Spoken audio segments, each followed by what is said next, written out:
Jadi untuk saat ini mahasiswi kami, teman kami yang sedang ditahan itu masih ada di pihak Bareskrim gitu ya.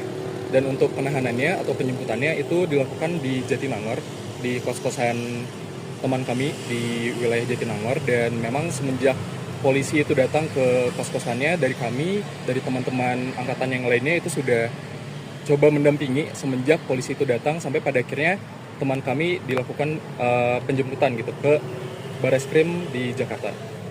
Mas, bisa dijelaskan sendiri sih apa sih yang menjadi motif dasar polisi mengamankan mahasiswa tersebut?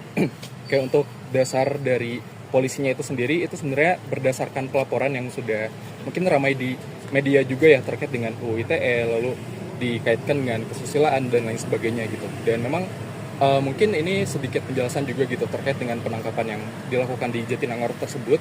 Sejauh yang kami telusuri juga memang seharusnya untuk penangkapan tersebut atau penjemputan itu harusnya ada pemanggilan terlebih dahulu ya gitu. Namun dari pihak teman kami dan juga keluarganya itu merasa sampai saat tersebut itu belum ada pemanggilan kepada pihak mereka, dan ujung-ujungnya itu langsung didatangkan gitu dan dijemput di wilayah kos-kosannya menuju ke Jakarta. Artinya ini jemput paksa ya? Dijemput paksa betul. Ini karena melanggar undang-undang ITE atau seperti apa sih dasarnya polisi ini? Oke, untuk hal itu mungkin bisa dibicarakan lebih lanjut ya dengan tim kuasa hukumnya, karena memang di sini kami juga sudah berkoordinasi dan berkonsolidasi supaya membatasi statementnya jangan sampai dibawa ke ranah hukumnya gitu. Karena memang untuk prosesnya itu sampai tadi malam hingga saat ini itu masih dilakukan berbagai upaya gitu dari tim kuasa hukum untuk pada akhirnya bisa menangguhkan atau membebaskan teman kami secara penuh. Pas upaya dari mahasiswa kan ada putusan MK, itu gimana? Kenapa? Yang ada putusan MK soal ITE sendiri. Putusan MK ya? Sampai saat ini kami belum mengarah ke sana sih. Gitu. Mas udah koordinasi belum sama rektorat, mungkin dari KMITB sama rektorat, apa yang dibicarakan terkait hal ini mungkin apa? Oke, jadi dari kami sendiri, dari KMITB itu sudah berkoordinasi dan berkonsolidasi dengan berbagai pihak gitu ya. Yang pertama dari Ikatan Orang Tua Mahasiswa ITB yang melakukan pendampingan juga, membantu mencari bantuan hukum dan juga melakukan pendampingan secara personal.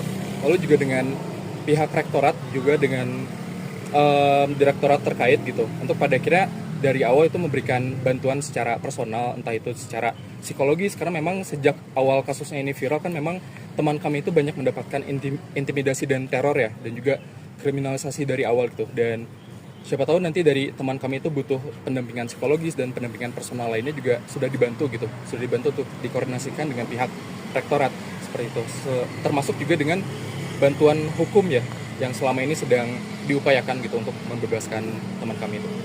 Jadi awal kronologinya seperti apa sih? Karena bentuk ekspresi atau seperti apa?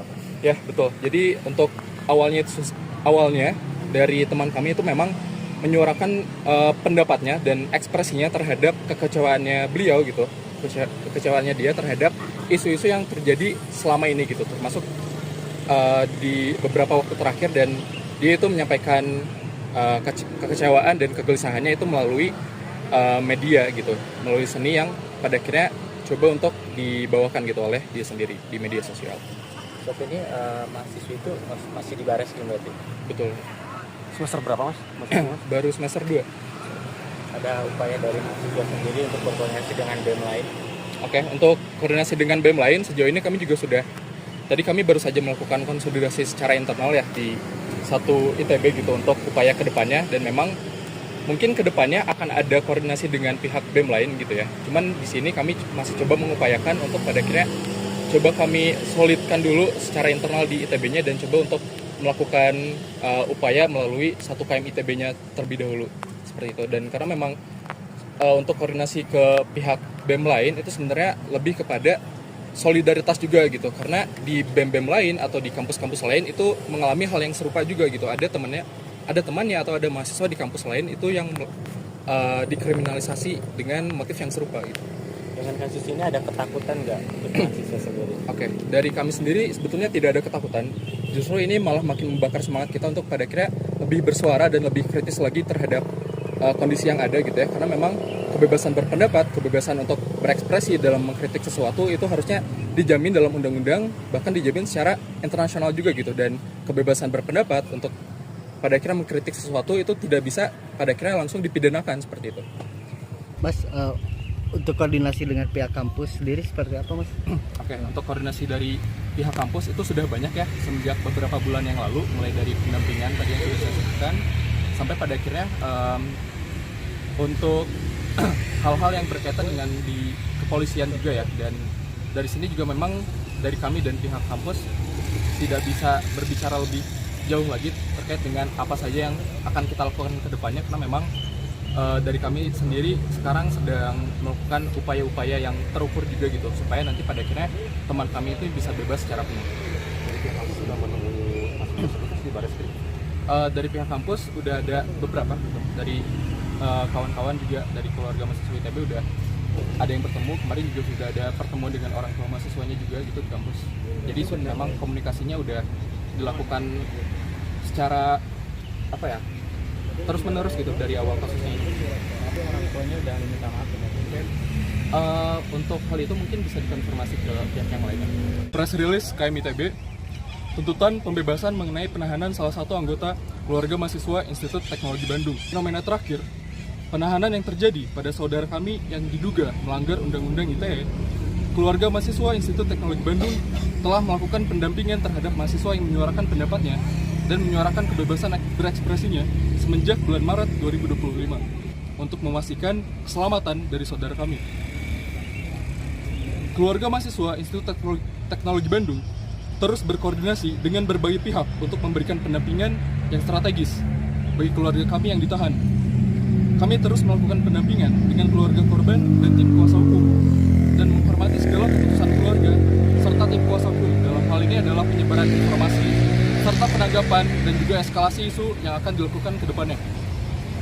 Keluarga mahasiswa Institut Teknologi Bandung menyatakan solidaritas secara penuh untuk pembebasan keluarga kami. Kami meyakini bahwa keselamatan dan kebebasan hak-hak bersuara dan berekspresi bagi seluruh rakyat dan juga bagi seluruh anggota keluarga mahasiswa Institut Teknologi Bandung perlu untuk dijaga dan dilindungi. Kami terus mengusahakan berbagai upaya untuk pembebasan keluarga kami. Langkah yang telah diambil dilakukan secara terukur dan terkoordinasi sehingga tidak kontraproduktif untuk memastikan keselamatan dari keluarga kami untuk mendapatkan perlakuan yang adil di mata hukum. Oleh karena itu, keluarga mahasiswa Institut Teknologi Bandung menyatakan 1. Keprihatinan dan menyatakan penolakan terhadap tindakan penahanan yang dilakukan terhadap salah satu anggota keluarga kami. 2. Tuntutan pembebasan terhadap saudara kami yang saat ini sedang ditahan. Kebebasan berekspresi seharusnya dilindungi oleh hukum dan tidak justru dikriminalisasi. 3. Ajakan pada seluruh elemen KMITB, akademisi, dan seluruh masyarakat sipil untuk bersatu dalam semangat membawa negara ini menjadi tempat yang lebih baik, menegakkan hukum yang tepat dan berkeadilan, menjaga solidaritas, dan bersama-sama mengawal proses ini untuk pembebasan keluarga kami. Penahanan saudara kami ini bisa dilihat sebagai bentuk dari penyempitan ruang berpendapat bagi seluruh rakyat Indonesia. Hal yang dilakukan keluarga kami lebih baik dilihat sebagai upaya kritis untuk mengedukasi bahaya penyalahgunaan artificial intelligence yang berdampak negatif. Kami sangat menyayangkan hal tersebut. Bahwasannya, membungkam satu suara kritis adalah ancaman bagi kebebasan bagi seluruh rakyat Indonesia. Hari ini, satu dari kami ditindas. Maka seluruh keluarga KMITB bersuara, patah tumbuh, hilang berganti, gugur satu, tumbuh 1000. Untuk Tuhan, bangsa, dan alma mater. Bandung, 10 Mei 2025, Ketua Kabinet Keluarga Mahasiswa ITB.